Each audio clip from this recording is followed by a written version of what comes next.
यहोशू अध्याय 22। यरदन के पूर्व के कुल।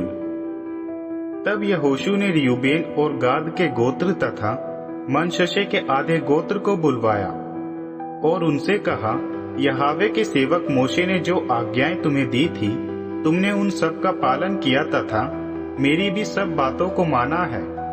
तुमने बीते दिनों से आज तक अपने भाई बंधुओं की बुराई नहीं की, परंतु तुमने यहोवा अपने परमेश्वर द्वारा दिए गए आदेशों को माना है। और अब उनसे की गई अपनी प्रतिज्ञा के अनुसार यहोवा तुम्हारे परमेश्वर ने तुम्हारे भाई बंधुओं को शांतिपूर्ण और आरामदायक वातावरण दिया। अब तुम अपने तंबू में जाओ, जिसका अधिकार तुम्हें दिया गया है, जो तुम्हें यरदन के पार यहोवा के सेवक मोशे द्वारा मिला है। तुम मोशे द्वारा दिए गए आदेशों व नियमों को सावधानी से मानते रहना और यहोवा अपने परमेश्वर से प्रेम करना, उनकी विधियों को मानना, उनके प्रति एक मन होकर रहना तथा उनकी सेवा पूरे हृदय से करते रहना।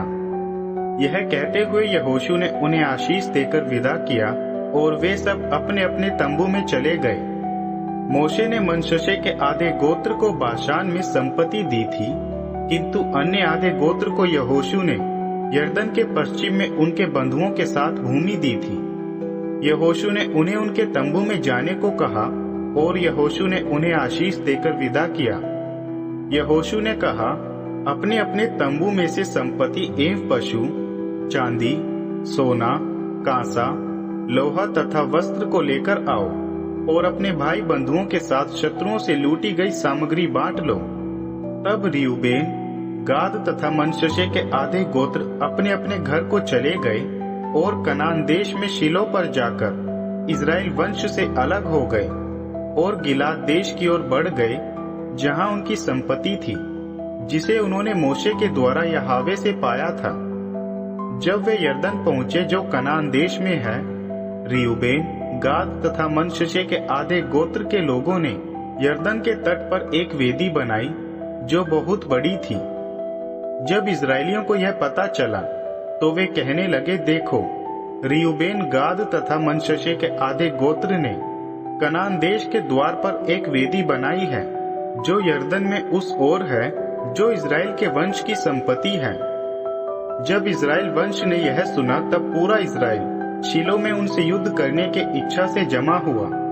तब इस्राएल वंश ने एलियाजर के पुत्र फिनिहास को गिलाद देश में रियूबेन, गाद तथा मनश्शे के आधे गोत्र से मिलने के लिए भेजा।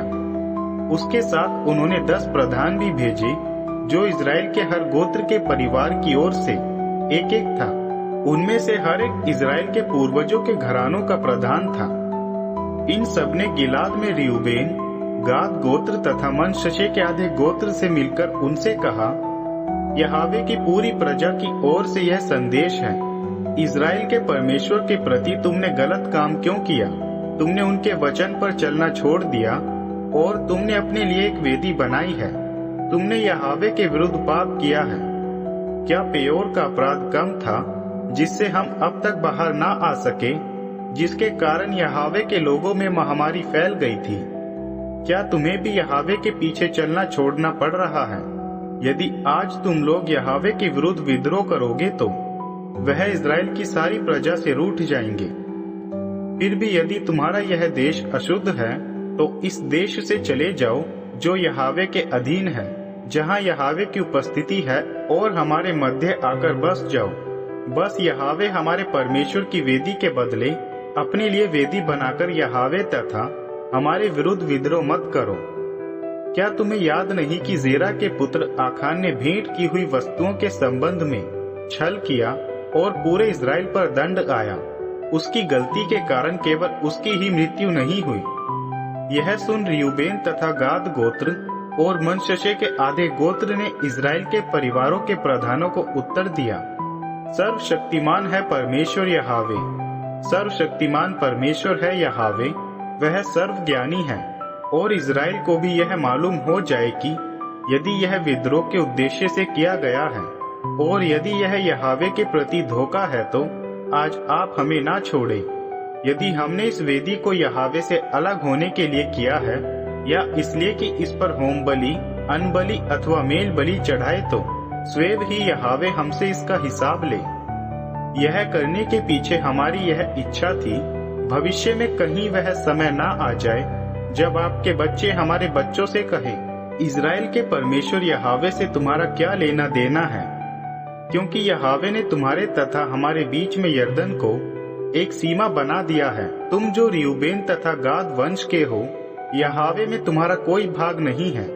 ऐसा कहकर आपकी संतान हमारी संतान को यहोवा के प्रति जो भय और आदर के योग्य है उससे दूर कर देगी। तो इसलिए हमने सोचा है हम एक वेदी बनाए जो होम बलि और मेल बलि के लिए नहीं, परंतु इसलिए कि यह आपके तथा हमारे और हमारी आने वाली पीढ़ियों के बीच गवाह हो कि हम अपनी होम बलियों तथा मेल बलियों के द्वारा यहोवा के समक्ष उनकी सेवा आराधना करेंगे, और आपकी संतान हमारी संतान से कभी यह ना कहे, तुम्हारे यहोवा से हमारा कोई लेना देना नहीं है। तब हमने यह विचार भी किया कि हो सकता है कि भविष्य में यदि वे हमसे अथवा हमारी पीढ़ी के लोगों से यह पूछे, तब उनके लिए हमारा उत्तर होगा, हमारे पूर्वजों द्वारा बनाया यहोवा की वेदी देख लो, जो ना तो होम बलि के लिए है और ना ही मेल बलि के लिए, परंतु यह हमारे और तुम्हारे बीच एक गवाह बनने के लिए है। कभी ऐसा ना हो कि हम यहोवा हमारे परमेश्वर की वेदी को छोड़कर होम बलि, अनबलि तथा मेल बलि चढ़ाने के लिए दूसरी वेदी बनाकर यहोवा से दूर हो जाए, उनके पीछे चलना छोड़ दे। जब पुरोहित फिनियास सभा के नेताओं तथा इज़राइल के परिवारों के प्रधानों ने, जो उस समय वहां थे, रूबेन, गाद तथा मनश्शे के वंश से जब यह सब सुना, तब वे खुश हो गए। एलियाजर के पुत्र फिनिहास ने रूबेन, गाद तथा मनश्शे वंश को बताया, आज हमें विश्वास हो गया है कि यहोवा हमारे साथ है, क्योंकि तुमने यहोवा की दृष्टि में कोई बुरा नहीं किया है। तुमने इज़राइल वंश को यहोवा के द्वारा सजा पाने से बचा लिया है। तब एलियाजर के पुत्र पुरोहित फिनिहास तथा सभी प्रधान रूबेन तथा गाद वंश के देश, गिलाद से इज़राइल वंश के देश कनान को लौट गए और उन्हें सब बात बता दी। सब बात सुनकर इज़राइल वंशी खुश हो गए।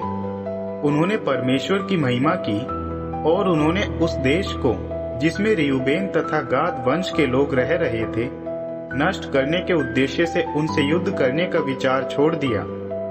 रूबेन एवं गाद वंश ने उस वेदी को एद अर्थात स्मारक बना दिया, क्योंकि यह वेदी यहोवा परमेश्वर तथा उनके मध्य एक यादगार थी।